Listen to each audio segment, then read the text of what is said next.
People of the world, welcome to Marketing as a Foreign Language, episode 292. Today on the show, the main story is Twitter launching ticketed spaces. Oh, ticketed space. Are you serious? What does that mean? That means that, you thought you could just go places on the internet and they'd be free, or maybe there'd be ads, but capitalism is pervasive, which is to say, that these spaces on Twitter are going to be under lock and key, and you gotta pay if you want the access. Main story of the day. We're also going to be talking about how most popular posts on Facebook are plagiarized.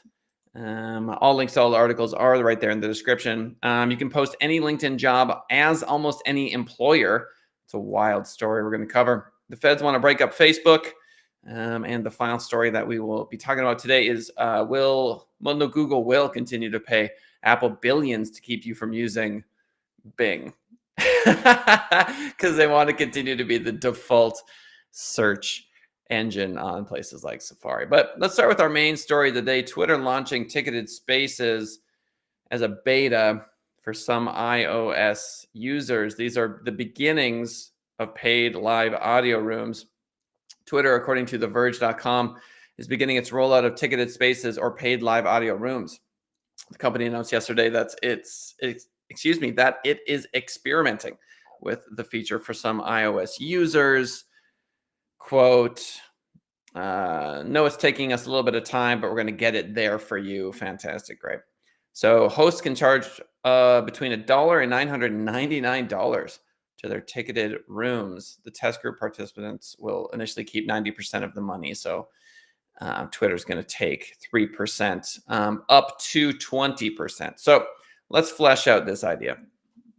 As it stands today, you are able as an individual to kind of move freely on the internet with relative ease. There aren't that many paywalls that are going to prevent you from accessing information. Now, you could argue that Netflix is a gigantic paywall. So they've got all of this incredible content that you can't access unless you are willing to pay. Now, it is interesting to me that Netflix never followed the model of YouTube, because obviously they came from the DVD world where it just made sense to get that subscription.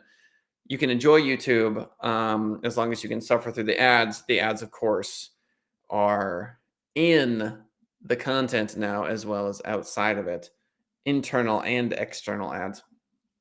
And now we have the fleshing out of what you could argue is great for hosts, great for the Twitter creators who want to make a bunch of money. They want to do a special live audio thing. Maybe they'll talk with their guests, meet and greet, stuff like that. And they can charge for it.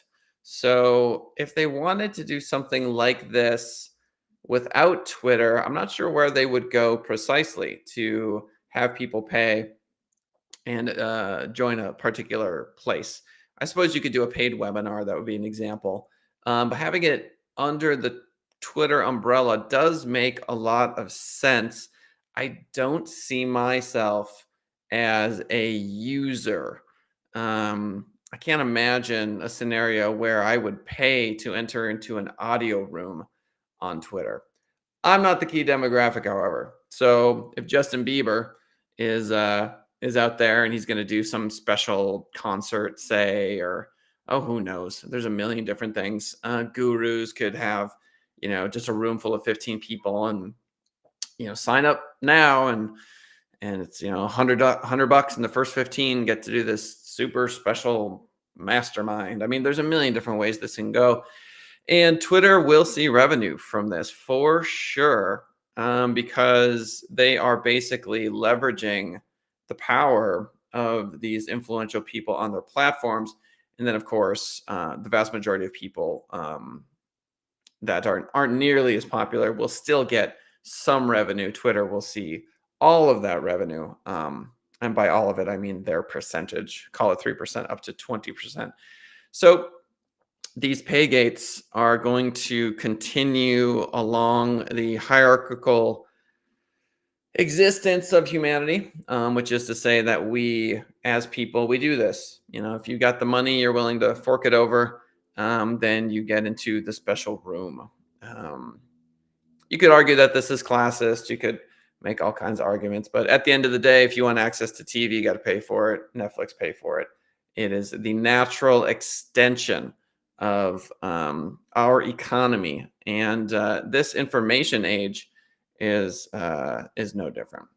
And so, Twitter looking to get a piece of the pie. Will Facebook do something like this, where it's pay to be in a certain group? Well, their eyes are on Twitter, right? We'll see how that goes. I wonder if Google would ever charge for search. You know what I mean? You just got to wonder in these boardrooms of people making these decisions, thinking, oh, what could we, how could we extract more money from our users? They're always thinking of something. Twitter tends to lead the way in terms of wanting to extract money. So there you have it. The pay gates aren't going anywhere. Twitter launching ticketed spaces. You're going to be hearing a lot more about that in the future. Verge.com, the most popular posts on Facebook are plagiarized. The conventional wisdom, according to the article, around the widely viewed content report that Facebook released last week is that it obscured more than it revealed. The company's effort to demonstrate that most users do not regularly see divisive news stories, divisive, in their feeds received widespread criticism for offering only the highest level view of the data possible. The most shared domain on Facebook is youtube.com. Great, thanks, according to the article. So the author Casey Newton continues, but in recent days, I've spent more time looking at the data Facebook actually did share. And while it's true that it tells us little about hot button issues like the spread of COVID-19, so Facebook, the most popular posts on Facebook are plagiarized. So let's dive into that. Plagiarism has been around since the dawn of time. And if you go into any high school English classroom, you will find people that are plagiarizing content. It is obviously a fine line between plagiarism and simply learning from someone else. It's so funny to me. What they used to say to me in English class was just read it. Okay. Just read the thing and then put it aside and then write it in your own words. But basically say exactly what they just got done saying. So, that is so funny to me because that's not plagiarism, but if you copy paste, it is. And so it's like anything. It's not so simple like the ball goes in the net or it doesn't. There are shades of gray. There are degrees of plagiarism. There are obvious examples and not so obvious examples. And in the world of Facebook, the vast majority of the players are not businesses. And so, as individuals, there's very little repercussion for folks to simply plagiarize content. And then all the news organizations nowadays have access to all the other news. I mean, it's not as if the New York Times is putting out a paper and they're the only one that called it on that day, and there's not going to be another news cycle until the next day. In those times, plagiarism was a big deal because if you were first to break a news story, it took a full day for the competitors to scramble to try to meet where you were at. And so nowadays it takes about 5 seconds. And this whole idea that you can just kind of rewrite the story is the tale as old as time, and we're all in English class again. And so it is not surprising at all. Let's say someone breaks a story and they've got 500,000 followers, and then someone grabs it real quick, retools it, let's say, and they've got 22 million followers. Well, obviously, you could argue that that particular content is plagiarized and that that person didn't deserve it. But it's really just goes to show that we have sanctified the popularity contest. Literally, our governance is based on it. The number of votes someone receives determines how much power they will have, largely. And the same is true online.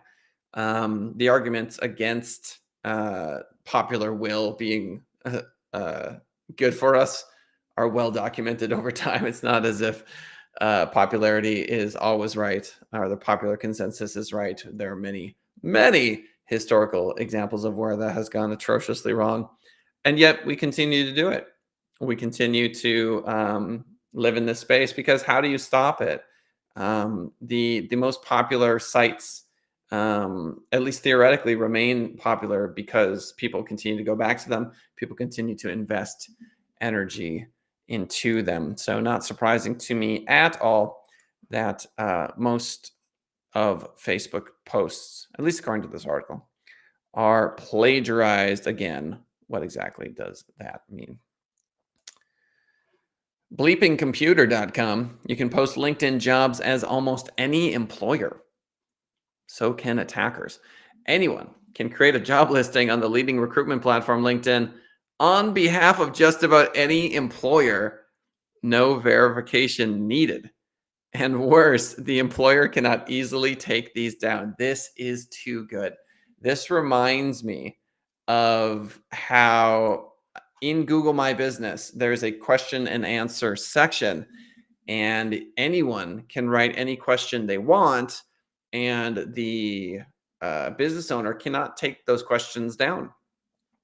For example, let's say you are the owner of a personal injury attorney firm, and someone writes the question, why do you exploit your clients endlessly? And why are you the worst lawyers ever known in the history of all lawyers? Uh, that's just up there now. You can respond to it. Anyone can respond to it. Just wild. Any competitor could get in there and just write garbage. They could just come up with some fake account and write it. I don't think Google has much of a way to stop it, just because it's not really that rampant, but it exists as a problem similar to this LinkedIn problem. Similarly, you could go up to a burrito shop and you could just make outlandish claims, or it could be completely wrong or false or completely irrelevant, and yet it sticks, which is pretty wild. So now LinkedIn's got this issue where anybody can go to the platform and put in some job listing. So from the article, quote, that might not be anything new, but the feature and lax verification on career websites paves the way for attackers to post bogus listings for malicious purposes. So if, for example, if you were to go to LinkedIn and apply for a job and they asked for personal information, well, then you could be falling into a trap. LinkedIn clearly needs to do something to address this, but it's very difficult because you want employers to post jobs. You have a financial incentive for them to do that. At the very minimum, I assume that LinkedIn would have some sort of gate where you would have to log in. So according to the article this week, Harman Singh, a security expert and managing consultant at Cysphere, shared a feature with Bleeping Computer that was quite unsettling. He says, quote, anyone can post a job under a company's LinkedIn account, and it appears exactly the same as a job advertised by a company. Whoa. Quote, I have checked it, but stopped short of posting a job, but it goes fine till the preview, Singh told Bleeping Computer in an email interview. While some may already be aware of this feature, for others, it might be an appalling finding. Yeah, so obviously, this is something LinkedIn needs to address. The feds want to break up Facebook, according to CBSNews.com. Facebook critics have cheered as the Biden administration trained its sights on the company for practices that federal regulators say invade people's privacy, unfairly squash rivals, and more generally maintain its stranglehold on the social media world. The recently expanded lawsuit filed by the Federal Trade Commission openly characterizes co-founder Mark Zuckerberg as an old-school monopolist, raising the hopes of detractors and rivals alike that the government may even push to smash his brainchild into pieces. So, according to this article, don't bet on it. Antitrust experts and Wall Street analysts say the US faces long odds in its battle with Facebook. So, first of all, Facebook is a global entity. And so, even if you were to attack it within the United States, it's still everywhere. And essentially, governments are going to want to extract as much tax revenue from these companies. They're not going to want to drive them overseas. They don't want that tax revenue going anywhere but the United States. It continues to be an asset for the United States. They're an employer. It's good for the economy, et cetera. Okay. Now, there are a million criticisms of Facebook, privacy issues, facial recognition issues. Some friends of mine and I moved to Signal, which is not Facebook Messenger, because apparently they're mining that data too, because why wouldn't they? Selling the data, Cambridge Analytica, blah, blah, blah. So the government has an incentive to protect the citizenry, but it has to balance it with all of the things that I just mentioned. So the legislation that they're looking to enact, or the lawsuits that they're pitting against them, it's all part of what I would argue is a negotiation. It's a negotiation, because there isn't much of an incentive to shut down Facebook completely. And so they need to both get what they want. Not to mention, again, if you were to just have a complete holy fervor and war against a company like Facebook, they just move. If it gets too crazy, they just get up and move, go somewhere else. Facebook by no means is attached to the United States. They could very, very easily. I mean, they are literally the shining example of a decentralized global entity. So they just leave if things get too wild. And I think the legislators know that, and there isn't enough global coordination for countries to do anything other than attack a company like Facebook or negotiate on an individual country level. We've been covering Facebook stories in Australia and how they're being sued by different countries at different times, and there's different precedents being set. But again, it just goes to show that as a global entity, it here's a terrible analogy. Mind you, I think Facebook's an incredible tool, and I think if you don't want to use it, don't use it. You know what I mean? You just don't use it. You do not need Facebook in your life. Now, if you're a small business and you're getting revenue and clients from Facebook, then sure, you can argue that similar to Google, you kind of need it. And if they shut you down, that's not okay, because they've become. It would be like getting locked out of the yellow pages back in the day, which would not be okay for a business unless there's some really good reason as to why that occurred. So the analogy I'm going to make is like roaches. You can't squash Facebook.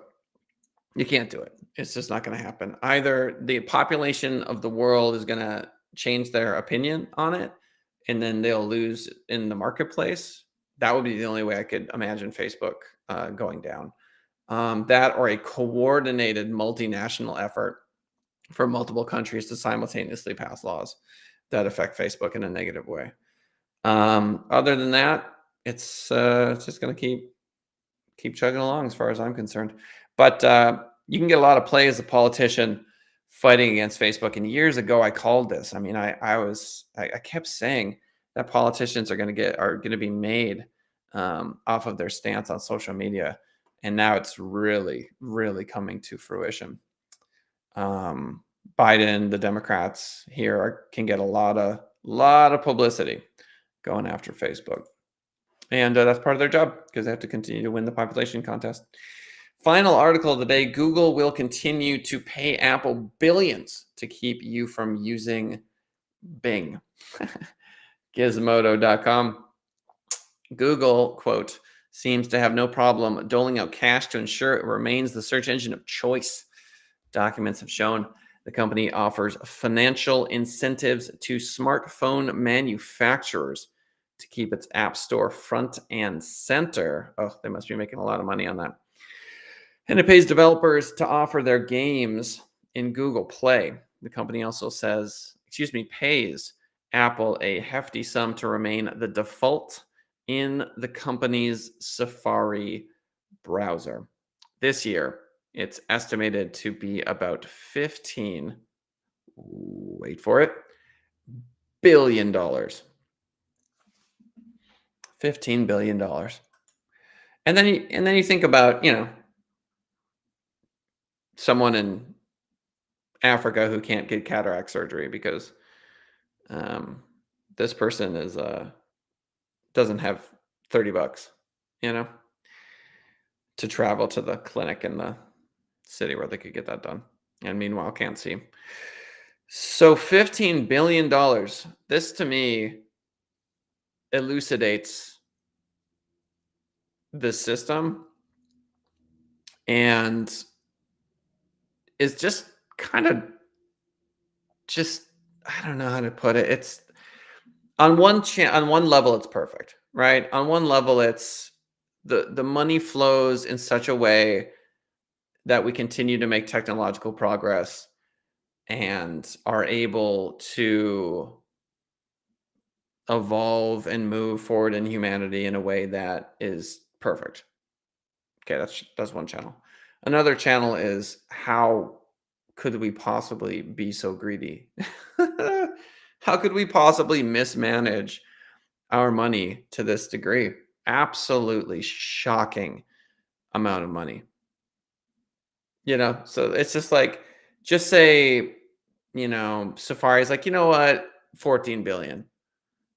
And then 1,000 people get $1 million. 1,000 impoverished people get $1 million, or countless dollars are spent, helping the homeless. It's just absolutely wild to me the way we rationalize value in this world, and that dollar amount, 15 billion, just to be the default browser. I mean, we are literally talking about some engineer somewhere filling in a line of code that says google.com as opposed to bing.com.